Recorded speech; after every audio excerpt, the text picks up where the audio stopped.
ఇప్పుడు రఘురామకృష్ణరాజు ఫిర్యాదుతో విశాఖలో మరొకసారి భూ కబ్జాల వ్యవహారం బయటపడింది.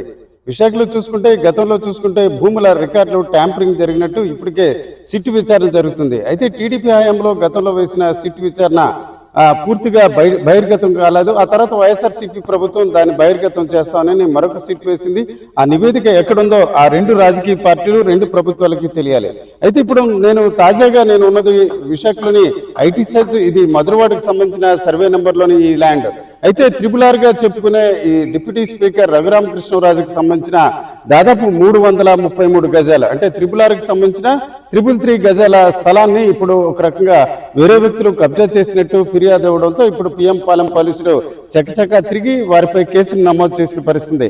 ప్రధానంగా చూసుకుంటే దీనికి సంబంధించిన అంశాలు మనం చేసుకుంటే ప్రస్తుతం డిప్యూటీ స్పీకర్ గా పనిచేస్తున్న రఘురామకృష్ణరాజు 1989 జూలైలో ఈ 333 గజాల ఈ స్థలాన్ని, ఇది ఐటీ సెజ్ మధురవాడ సమీపన ఉన్న ఇది ఒక ఫ్లాట్ తీసుకోవడం జరిగింది. అయితే అతను జూలైలో తీసుకుంటే కొన్ని నెలల వ్యవధిలోనే మరొక వ్యక్తి ఈ భూమిని రిజిస్ట్రేషన్ చేసుకున్నారు.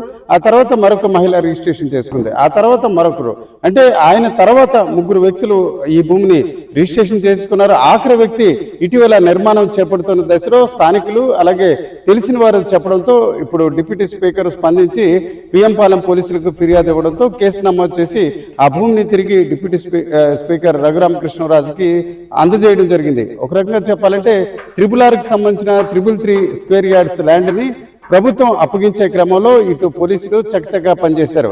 అయితే ఇక్కడ చాలా అంశాలు వేరువేరుగా ఉన్నప్పుడు కూడా ఈ ప్రాంతంలో ప్రధానంగా మధురవాడ సెజ్ ఏరియాతో పాటు ఇతర ప్రాంతాల్లో సమీపంలోని ఎండాడ అలాగే రుషికొండలోని వేరువేరు సంబంధించిన సర్వే నెంబర్లో చూసుకుంటే ఇప్పటికే చాలా రిజిస్ట్రేషన్లు, డబుల్ రిజిస్ట్రేషన్లు, త్రిపుల్ రిజిస్ట్రేషన్లు జరిగిన పరిస్థితి. అయితే ఈరోజు రఘురామకృష్ణరాజు ఉన్నత స్థాయిలో ఉండడంతో ఆయనకు సంబంధించి న్యాయం జరిగింది.